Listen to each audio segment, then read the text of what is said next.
বন্ধুরা, আজকে আমার ভীষণ কষ্টের দিন। ঠান্ডার জন্য না কি হয়েছিল জানি না, শ্রীরামপুরের যে হাট আছে ওটা আমি কোনো ইউটিউব না, শ্রীরামপুর হাট আমি আমার ফ্ল্যাটেরই একজনের থেকে খবর পেয়েছিলাম। প্রথমে গ্যালি স্ট্রিটে যাওয়ার কথা হয়েছিল। আসলে আমার জাভা খুব ভালো লাগে। জাভা অ্যাকচুয়ালি মূলত শালিক গোত্রীয়, আর মানে এটাকে অ্যাকচুয়ালি স্প্যারো প্রজাতিরই ফেলা হয়, কারণ শালিককেও অনেকে স্প্যারো প্রজাতির মধ্যেই ফেলে। তো যাই হোক, জাভা স্প্যারো বলে অনেকে। আমি ফ্রিঞ্জ কিনিনি, ফ্রিঞ্জ আনিনি, কারণ আমি জানি ঠান্ডার মধ্যে ফ্রিঞ্জের বাল্ব এগুলো দিতে হয়, আর সেসব ব্যবস্থা আমার বাড়িতে নেই।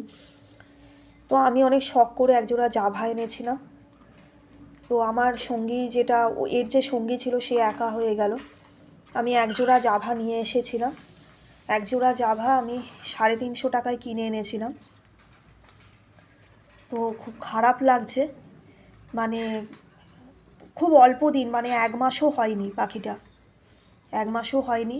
আর জাভা তো পুষতে বেশি খরচা হয় না, কারণ জাভা প্রচুর ধান খায়। অন্যান্য পাখি যেমন পোষার বেশ খরচা আছে, জাভার এত খরচা নেই। আমার তো মনে হয় সবথেকে বেশি বোধহয় বদ্রি পাখি পুষতে খরচা আছে, ওই জন্য বদ্রি পাখির দামটা একটু কম। যাই হোক, তাও আমি বদ্রি পাখি 400 টাকায় জোড়া এনেছিলাম।